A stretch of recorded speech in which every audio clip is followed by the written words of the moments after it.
So it feels like a lot running on the result of today's Batley and Spen by-election. Of course, I'll be here in the morning with a video responding to the results after they come through. So do check back tomorrow morning. But clear that Keir Starmer is under huge pressure, after that big loss in Hartlepool. Labour trounced across the country. I really think it's been pretty pathetic to see the lack of response from the Labour leadership. It seems to me, I guess, that Starmer and his team are so complacent, they think that they've got years to try and build up the Labour Party support. I don't think that's true. Talk now of a leadership challenge if Labour lose the Batley and Spen by-election. Of course, you never quite know what's going to happen. We did see one poll that had the Conservatives gaining the seat and George Galloway on 6%. But if Labour do lose the seat, there is increasing talk of a leadership challenge, though Starmer's team saying that he will not resign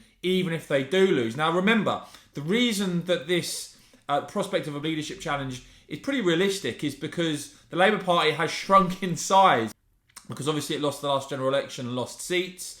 You need 20% of MPs, Labour MPs, to trigger a contest. That's actually only 40 MPs. Not very many at all. And now the Times today, Henry Zeffman, saying that supporters of Angela Rayner are canvassing support from MPs and trade unions in the hope that she challenges Starmer for the leadership after the by-election. With MPs close to the deputy leader reportedly speaking to other parliamentary colleagues, seeing what level of support there would be for a Rayner challenge, with allies of Keir Starmer apparently braced for a leadership contest. Now, an ally of Angela Rayner is quoted in this Times article as saying there's definitely been people sounding out the possibility. It's clear she'd easily reach 40 nominations and urging her to run if the worst happens in Batley.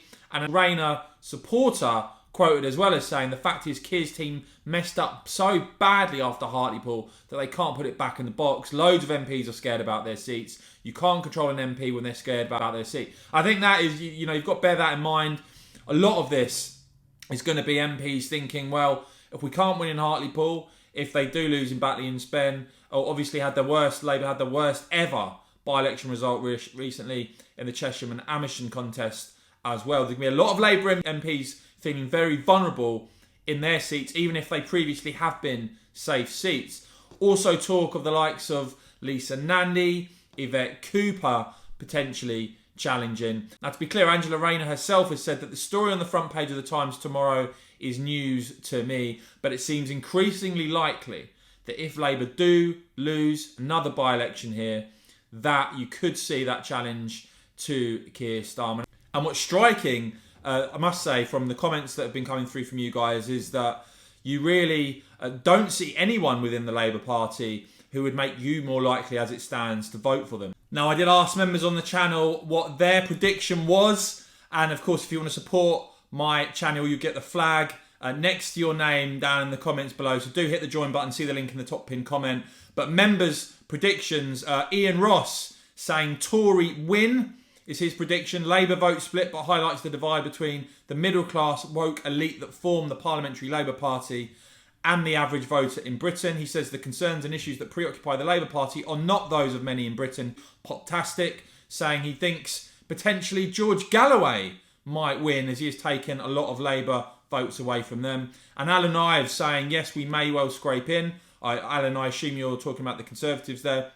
But my friends, he says, we must not be complacent. I'm a supporter of Boris and the Tories, but I feel disquiet about a number of things.